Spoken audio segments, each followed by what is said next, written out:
ఆంగ్ల మాధ్యమంలో తమ చదువులకు శ్రీకారం చుట్టడమే సమస్య. పుస్తక పఠనం చిన్నప్పటి నుంచే అలవడాలి. అంటే ప్రాథమిక స్థాయిలోనే పుస్తక పఠనానికి బీజం పడాలి. ఆంగ్ల మాధ్యమంలో చదువులు మొదలుపెట్టిన వాళ్ళు అవగాహనతో చదివే స్థాయికి వచ్చేసరికి పుణ్యకాలం కాస్త గడిచిపోతుంది. చదవాలనిపించడానికి చదువుతున్నది అర్థం అవ్వాలి కదా. ఈనాటి గ్రంథాలయాలు వెలవెలపోతున్నాయి. ఎందుకంటే చదివే వాళ్ళు తగ్గిపోయారు, బాగా తగ్గిపోయారు.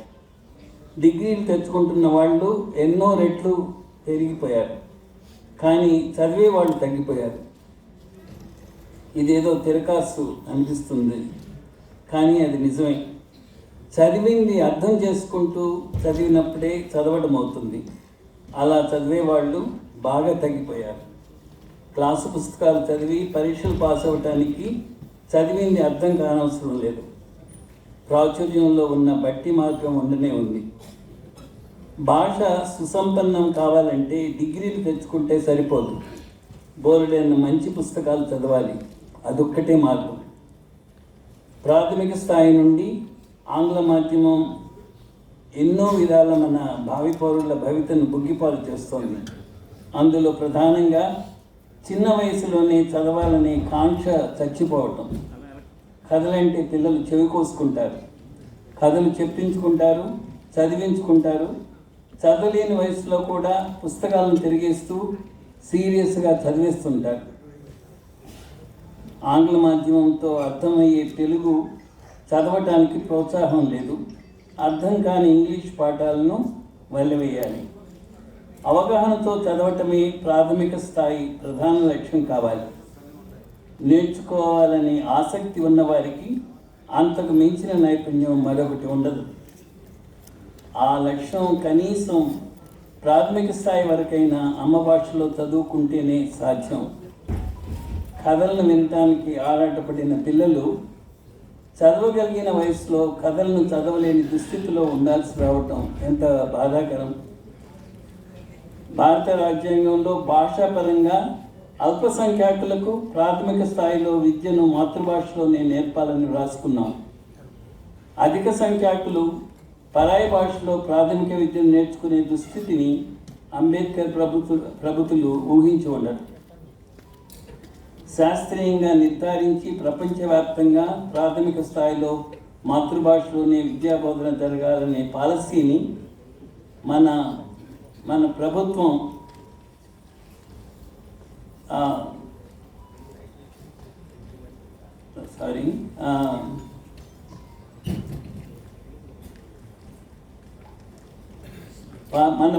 ఆచరించకపోవటం శోచనీయం. విద్యను వ్యాపార వస్తువుగా చేసి అశాస్త్రీయమైన ఇంగ్లీష్ మీడియంను ఓ తాయిలంగా చూపి తల్లిదండ్రుల గలిబిలిటీని సొమ్ము చేసుకుంటున్న ప్రైవేట్ స్కూళ్లను ఒక దారిలో పెట్టకపోగా అక్కడి అశాస్త్రీయతను మన ప్రభుత్వ పాఠశాలలోకి దిగుమతి చేసుకోవటం ఎంత అవివేకం. పరాయి భాషలో ఓనమాలు దిద్దటం పిల్లల మేధస్సుని కోలుకోలేని దెబ్బతీస్తుందని తెలియని అమాయక ప్రజ వేలవేరిగా ఇంగ్లీష్ మాధ్యమానికి పిల్లలను బలి చేస్తున్నారు.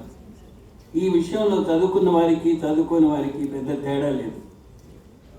ప్రాథమిక స్థాయిలో మాతృభాషలో విద్యాబోధన పిల్లల ప్రాథమిక హక్కు. ఆ హక్కును లేకుండా చేసే హక్కు తల్లిదండ్రులకు కూడా ఉండకూడదు.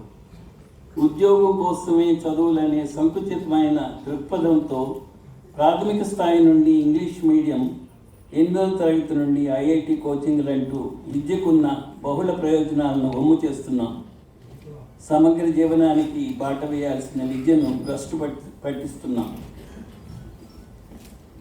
నేటి చదువుల్లో విపరీత ధోరణులకు భిన్నంగా 4 దశాబ్దాలుగా వికాస విద్యావనం స్కూల్ నడుస్తోంది. ప్రాథమిక స్థాయి తెలుగు మాధ్యమం, ఇంగ్లీష్ను భాషగా నేర్చుకుంటారు. 5వ తరగతి పిల్లలకు హోంవర్క్ లేదు. పిల్లలు ఏ స్థాయిలో ఉంటే ఆ స్థాయి నుండి నేర్చుకుంటారు. స్కూల్ లైబ్రరీతో పాటుగా పిల్లల వయసును బట్టి ఎంపిక చేసిన పుస్తకాలతో తరగతి లైబ్రరీలు ఉన్నాయి. తరగతి పుస్తకాలకు సంచి లేదు. నేర్చుకోవలసింది, వంట పట్టించుకోవలసింది, చేయవలసిన సాధన బడిలోనే పూర్తి చేస్తారు. తరగతి పుస్తకాలకు సంచి లేదు, కానీ లైబ్రరీ పుస్తకాలకు సంచి ఉంది. దాదాపు పిల్లలందరూ ప్రీ స్కూల్ నుండి 5వ తరగతి వరకు వారి వారి తరగతి లైబ్రరీ నుండి కథల పుస్తకాలు దాదాపు ప్రతిరోజు ఇంటికి తీసుకువెళ్తారు. స్కూల్ పరంగా తల్లిదండ్రులకు మేము అడిగేది ఒక్కటే, పిల్లలు చదవలేని వయసులో వాళ్ళకి కథలు చదివి వినిపించమని, పిల్లలు చదువుతుంటే వారితో చదివించుకోమని. అదనంగా తల్లిదండ్రులు కూడా స్కూల్ లైబ్రరీ నుండి పుస్తకాలు తీసుకువెళ్ళే అవకాశం ఉంది. ప్రైమరీ తరగతుల లైబ్రరీలో 5,000కు పైగా తెలుగు పుస్తకాలు, దాదాపు 5,000 పుస్తకాలు ఇంగ్లీష్ పుస్తకాలు ఉన్నాయి. అందులో దాదాపు 75% పుస్తకాలను ఇంటికి తీసుకువెళ్ళవచ్చు. 3, 4, 5 తరగతుల విద్యార్థులు స్కూల్లోనూ ఇంట్లోనూ చిన్నవి పెద్దవి కలిసి ఏడాదిలో కనీసం 60 పుస్తకాలు చదువుతారు. 4, 5 తరగతుల విద్యార్థులు చదివిన పుస్తకాల్లో కనీసం 4ని కదమ్మం అంటే స్కూల్ అసెంబ్లీలో ప్రజెంట్ చేస్తారు. 6, 5 తరగతుల పిల్లలు జనరల్ రీడింగ్ పుస్తకాల్లో తెలుగులో 3,000కు పైగా, ఇంగ్లీష్లో మరో 3,000 పుస్తకాలు ఉన్నాయి. పిల్లలు తప్పక చదవాల్సిన పుస్తకాలు తెలుగులో 120, ఇంగ్లీష్లో 260 మంచి పుస్తకాలను ఎంపిక చేశాం. చదవటానికి 8వ తరగతి దాకా తెలుగు పుస్తకాలు ఎక్కువగా ఎంచుకున్న పిల్లలు 9, 10 తరగతులు వచ్చేసరికి, అంటే పిల్లలకు ఇంగ్లీష్ని అవగాహనతో చదివే సౌలభ్యం వచ్చేసరికి ఇంగ్లీష్లో దొరికే పుస్తక సంపదలకు ఆకర్షితులై ఎక్కువ ఇంగ్లీష్ పుస్తకాలను ఎంచుకున్నారు. అవగాహనతో చదవటమే చదవటాన్ని ప్రోత్సహించేదనే సత్యాన్ని మా పిల్లలు రుజువు చేస్తున్నారు. 400 మంది విద్యార్థులున్న వికాస విద్యావనంలో జనరల్ బుక్స్కి కేటాయించింది వార్షిక బడ్జెట్ సగటున 60,000 నుంచి 1,00,000 వరకు ఉంటుంది. పుస్తకాలు అందుబాటులో ఉండి చదవటానికి స్కూల్లోనూ ఇంటి దగ్గర సమయం ఇచ్చినట్లయితే ఎక్కువ మంది పిల్లలు మన అంచనాలకు మించి పుస్తకాలు చదువుతారు. పాఠశాల విద్యాలయాలు ఇప్పటి తీరుతెన్నులు మార్చుకుంటే మన పిల్లలు మంచి చదువులుగా, వివేకవంతులుగా ఎదుగుతారు.